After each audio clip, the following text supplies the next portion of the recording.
Kenya, ported are here, PIFIS is here, Kenya Bureau of Standards are here. All the relevant stakeholders, including the private sector, have taken their position and we are ready to go. Your Excellency, I also want to thank the local community for the partnership. We've come a long way with them and we continue to partner with them along this journey.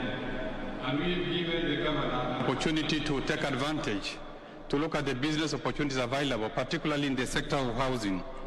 Your Excellency, this is your day, and it's a very special day. And I want to take this opportunity and ask the rest of the leaders who are here to join me to welcome you to address us. Your Excellency, welcome.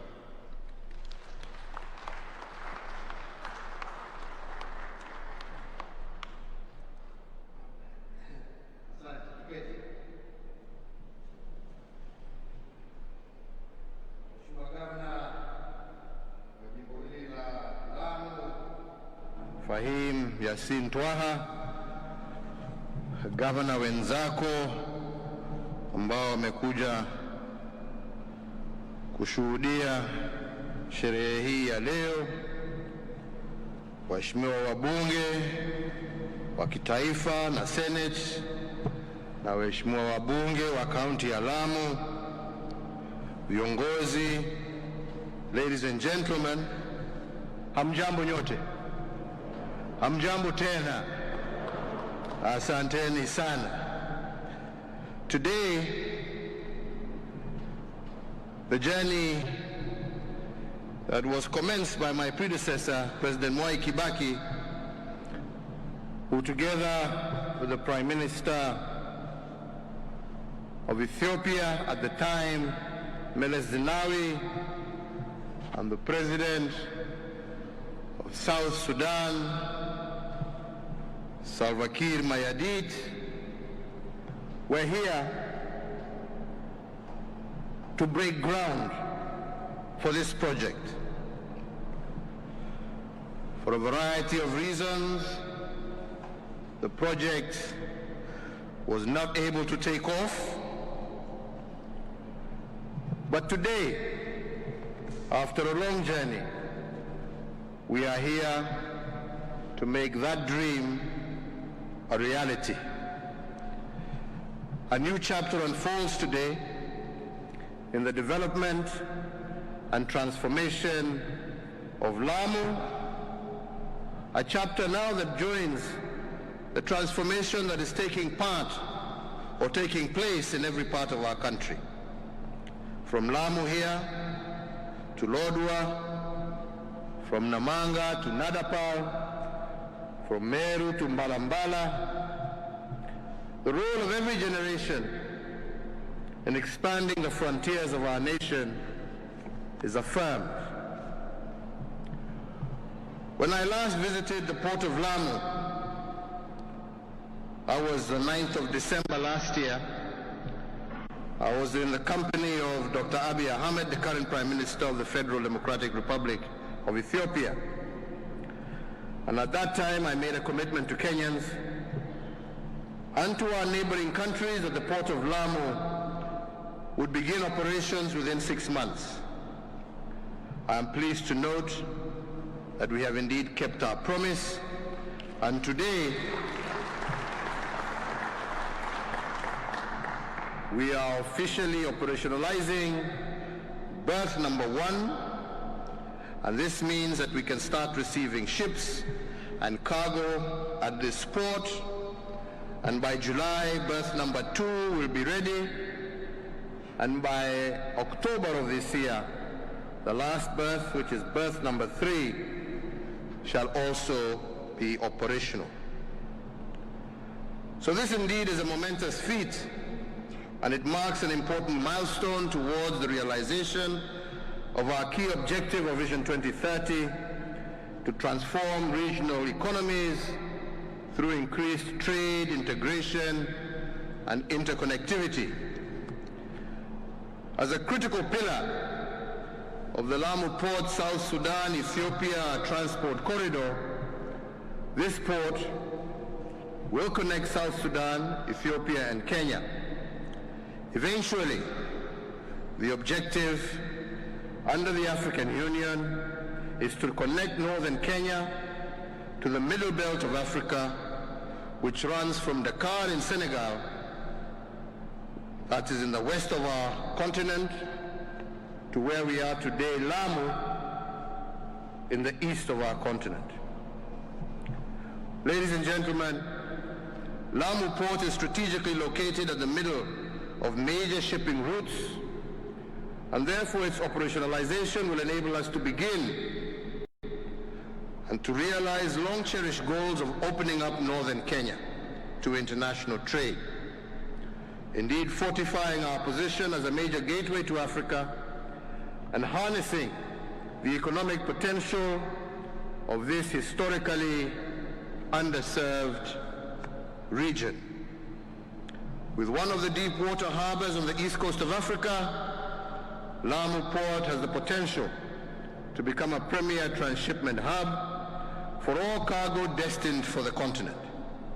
Furthermore, Lamu now joins the port of Mombasa as being a key entry and exit point of cargo deep into and out of Africa's hinterland. Ladies and gentlemen, every day the clock resets and with it comes a new dawn. With every sunrise comes new opportunities, but also new challenges. Daybreak manifests new hope and new beginnings, offering us the opportunity to ask ourselves, what can we do better and what new ground can we break so as to expand the possibilities of our motherland, Kenya.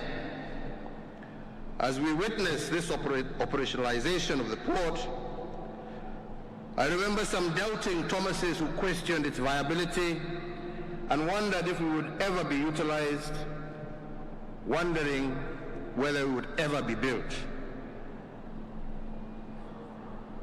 They can stop wondering. We are here.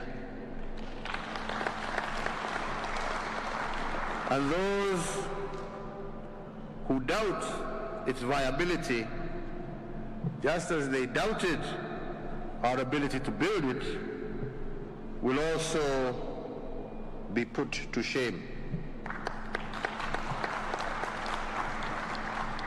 We have many examples from our history as a country which give me confidence that this port is an investment that will fully deliver on its promise.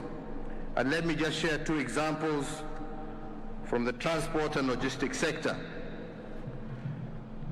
In March of 1978, when only about 50,000 passengers a year passed through Embakasi Airport in Nairobi, President Kenyatta opened the 2.5 million passenger per year international airport, Jomo Kenyatta International Airport. Many people were skeptical about the viability of the new airport, terming it a white elephant. However, in no time, the airport became an important regional hub for both passenger and freight traffic, and 42 years later, JKIA was handling 7 million passengers a year before the COVID pandemic hit, and now is ripe for major new expansion. Similarly, in 1978, amid strong opposition from petroleum industry players, Kenya constructed its first 14-inch diameter petroleum pipeline from Mombasa to Nairobi, covering 450 kilometers. 30 years later, in 2018, to cope with increased demand, a second new Mombasa-Nairobi pipeline of 20-inch diameter was constructed. A second pipeline and a third one have been constructed between Nairobi and Eldoret and between Nakuru and Kisumu, respectively, to handle the fast increasing volume of traffic in petroleum products. Today, the Kenya Pipeline Company is one of the most important assets of our nation. It makes major contributions to the economy and to the national exchequer, thanks to the foresight of our forefathers. These are just two examples clearly demonstrating that to achieve our national development goals and to meet the aspirations of our entrepreneurial and industrious people, our vision needs to be bold, ambitious. Pole sana, kila mtu na mambo yake. Bold, ambitious, and clarity of vision that Kenya requires to become a prosperous, newly industrialized middle-income country by 2030. Ladies and gentlemen, this port and the Lapsset corridor constitute an integral part of the broader connectivity that the government is establishing through the Kenya Transport and Logistics Network, known as the KTLN. The KTLN seeks to seamlessly link to our ports through railways and pipelines. In the next phase of the Lapsset development, the Lamu Port and the northern Kenya region will be connected by rail and pipeline links, which will eventually pass through Ethiopia, South Sudan, and other states, with the final stop being Dakar in Senegal. Let us therefore not shy to celebrate this great achievement of operationalization of this port, which supports our Big Four agenda and the Vision 2030 National Development Blueprint. It will position Kenya's economy strategically in both the new Africa Continental Free Trade Area and in global trade, providing our economy with a major stepping stone as we seek to build back better post the COVID-19 pandemic. I am confident that decades from now, as we have previously seen with JKIA and the Kenya Pipeline, we will look back to this day, the trade, the industry, the tourism, transport, jobs that will be created by this port, and we will be thankful for the investment that we made today. Great port cities the world over stimulate economic growth, and Lamu Port will be no exception. Its strategic geographic location is ripe for full utilization, particularly in this moment when Africa is on a rapid growth trajectory. This port is a regional continental project of great significance, not just to Kenya, but to our region, our East African community, and the African Union, as evidenced, as I said, by the participation of heads of state and government who were here when we launched this project in 2012. In the coming months, we will announce a date when leaders from our neighboring countries, as well as critical stakeholders in this port, can come together to witness the completion of the remaining 2 berths and to jointly commission this landmark achievement for Kenya and our continent. In the meantime, the Port of Lamu is open for business with a now fully operationalized Berth 1, and I invite and thank all shipping lines and cargo movers who are already using it, and those who are not using it, to make full use of this facility. Finally, ladies and gentlemen, let me take this opportunity to thank all the stakeholders involved in this project for a job well done, and I urge them to expedite the completion of the remaining 2 berths. Mimi niko na furaha tele siku ya leo tukiwa hapa, kwa sababu tuko hapa kutimiza ndoto ambao wengi walisema ya kwamba haitawezekana. Tuko hapa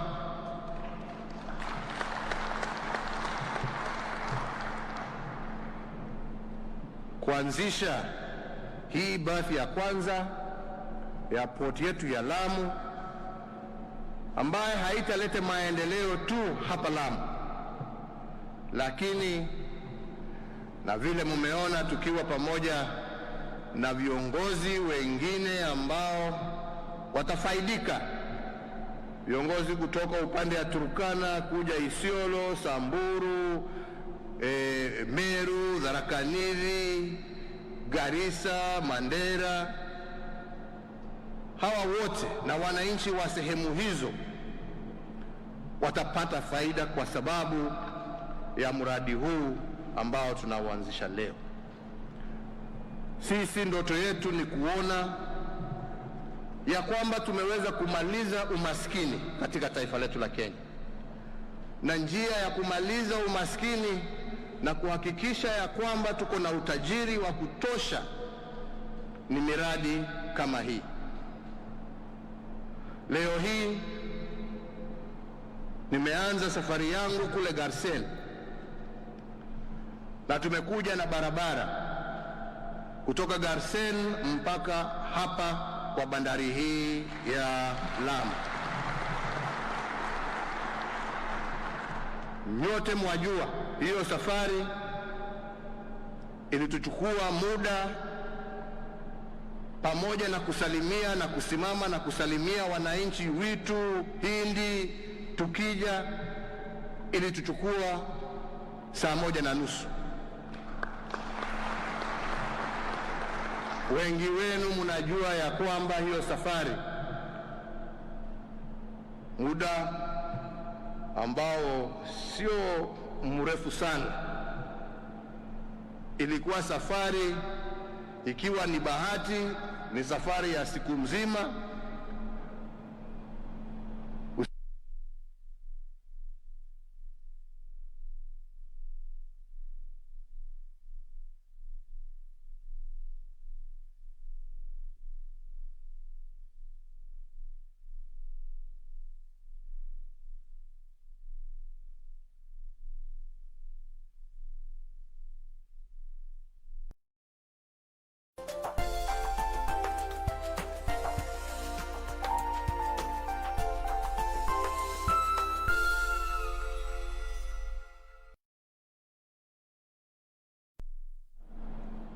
Vile gavana amesema, kwa sababu ya bandari hii, mji huu wa Lamu utahitaji mambo mengi.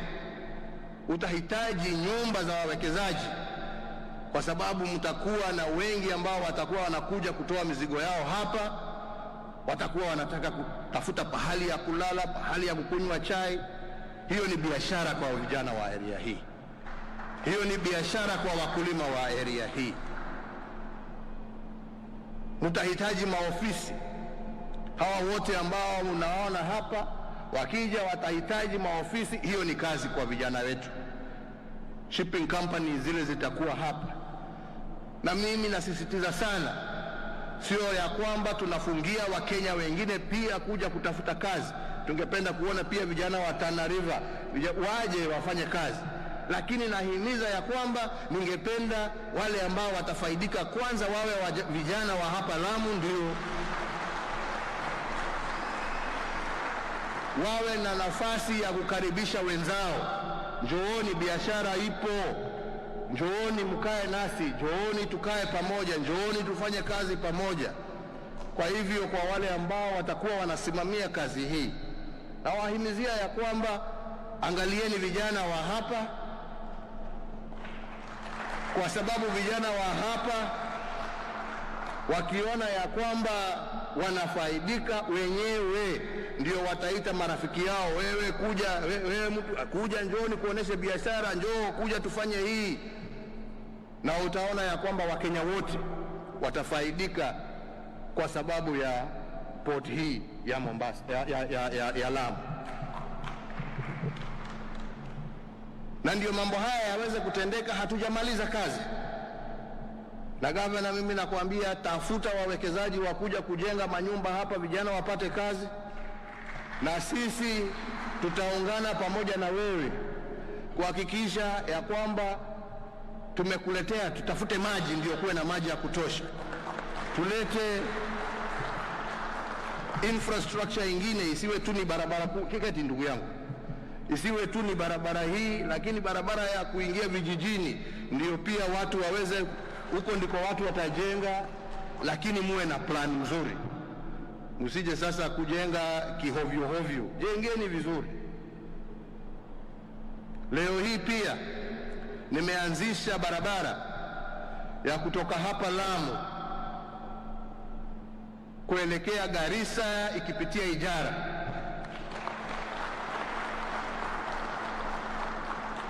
Chapter 1 ya barabara hiyo, phase 1 rather, itakamilika mwaka ujao. Mwaka ujao watu wataweza kutoka hapa Lamu na kufika Garissa kwa muda mchache mno. Hiyo ni biashara kwa wenzetu wa Lamu, lakini hiyo pia ni nafasi ya wenzetu wa Garissa, wenzetu wa Mandera, wenzetu wa Samburu, wenzetu wa Laikipia kusafirisha ng'ombe zao, zinakuja zinapokea hapa, wanaenda kuuza huko nje za nje, badala ya kung'ang'ania hapa kupigana hapa, kuiba ng'ombe za wenzako.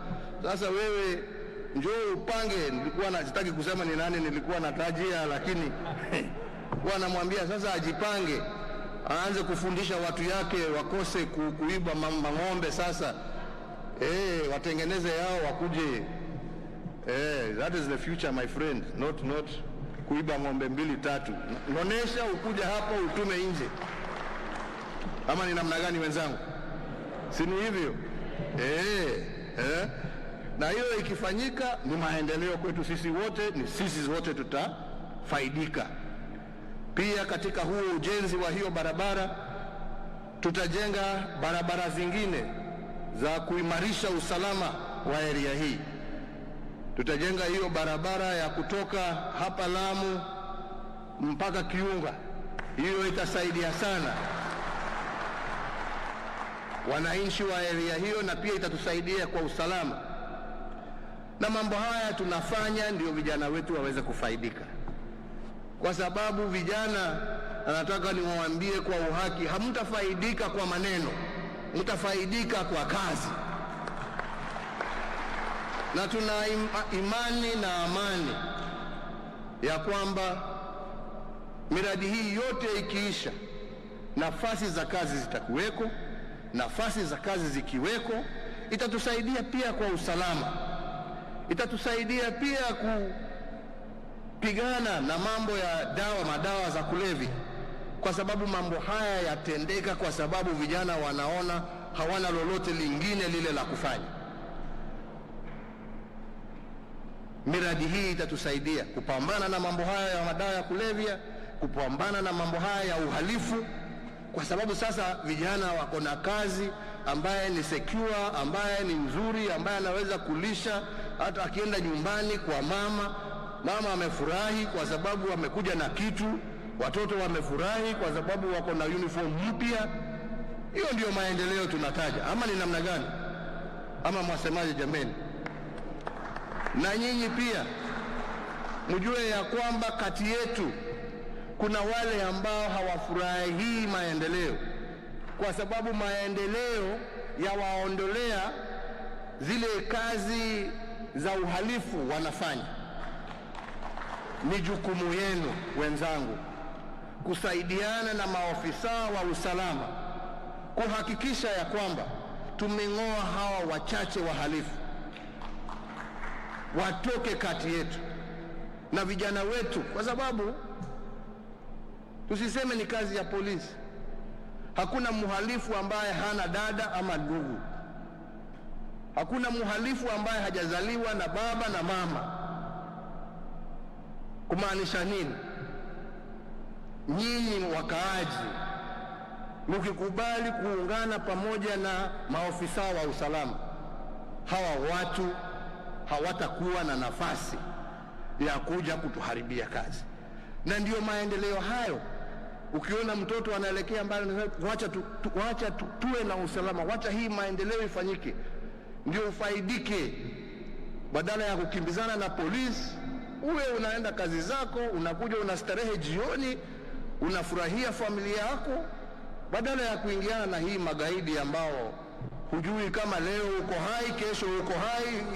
Sasa hiyo ni kazi gani jameni? Tuachane wenzangu na tusaidiane. Mtasaidia sisi? Mtatusaidia? Na ndio sasa tuweze kuwa na nchi ambayo iko na amani na iko na maendeleo.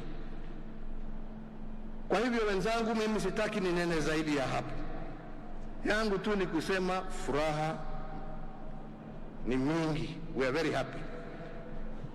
Na mimi sina shaka ya kwamba kwa sababu huu umeisha, wale nilikuwa naita doubting Thomases walikuwa wanasema hauwezekani, kwa sababu mradi huu umeisha, kwa sababu tayari hizo barabara ambazo wanawaambia zimeanza kufanyika. Yale mambo watu walikuwa wanasema haiwezekani. Hata yale mafuta yetu ambayo inalala kule Turkana, sasa wale ambao walikuwa wanataka kufanya kazi hiyo, mimi sina shaka wataanza kuamkia, kwa sababu wameona ya kwamba sisi kama taifa tuko committed kutimiza yale yote ambayo tumetenda. Na hiyo mafuta ikipitia hapa, hiyo ni kazi kwa vijana wa Turkana, kwa vijana wa Isiolo, kwa vijana wa jameni, wacha nimeongea kutosha.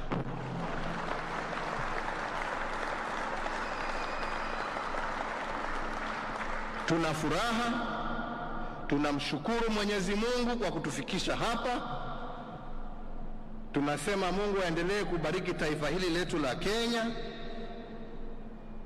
kutubariki sisi wote, tuendelee kuungana na kupendana kama Wakenya, na tutende mema na tuseme mema, na ni mengi mema yatatufuata huko mbele. Kwa hayo machache, ni furaha yangu kutangaza kirasmi ya kwamba bandari yetu ya Lamu kutoka leo saa 10 kamili iko wazi kwa biashara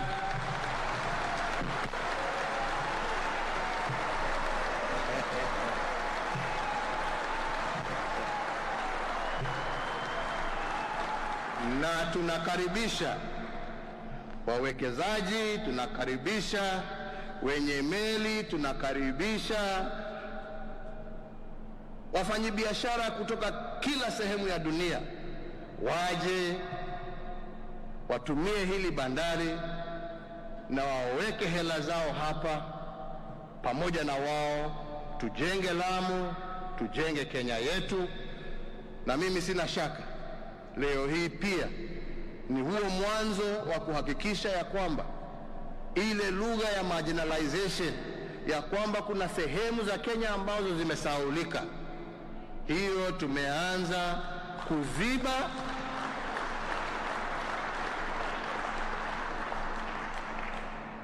na ndio Mkenya pahali popote alipo ajisikie yeye ako na anafurahia taifa lake kama mwenzake ambaye anaishi katika sehemu zingine huko. Marginalization, we don't want that word ever again. We want to hear now about Kenya, equal opportunity, equal development across the country. Hiyo ndiyo furaha yangu, na hiyo ndiyo safari ambayo tumeanza, na Mwenyezi Mungu akitusaidia ndio ile safari tunataka kutimiza. Asanteni sana na Mungu awalinde. Asante.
Kenyatta ameweza kuzindua rasmi bandari ama operesheni katika bandari hii ya Lamu. Ameweza kukamilisha na kwamba mwendo wa saa 10 kamili alikuwa ameweza kutangaza rasmi kwamba bandari ya Lamu imeanza kutekeleza operesheni zake. Bandari hii kwa sasa inaingia katika ile ligi ya zile bandari kubwa zaidi ulimwenguni, na pia vile kuweza kupokea meli kubwa zaidi, na kuonyesha kwamba kwa sasa taifa la Kenya lipo huru kufanya biashara kama mataifa mengine ya nje. Ni hayo tu kwa sasa, mtazamaji. kwamba hali ilivyo, Rais Uhuru Kenyatta ameweza kuonyesha jinsi Kenya ilivyosimama tiste na kuweza kutoa ule uhakiki wake katika utendakazi wa masuala ya biashara. Bandari ya Lamu imeingia katika ligi ya zile bandari kubwa zaidi ulimwenguni, na pia vile vile kuweza kutoa ushindani mkali katika shughuli hii ya masuala ya baharini, na pia vile vile uchukuzi na upakuzi wa makasha ambayo yanafika katika taifa hili la Kenya. Kumbuka kwamba barabara itakuwa inaweza kufunguliwa kutoka katika kaunti hii ya Lamu kuelekea moja kwa moja hadi katika taifa la Ethiopia. Vile vile kutakuwa na lile bomba la mafuta kutoka katika taifa la Kenya kuelekea hadi katika taifa la Sudan Kusini.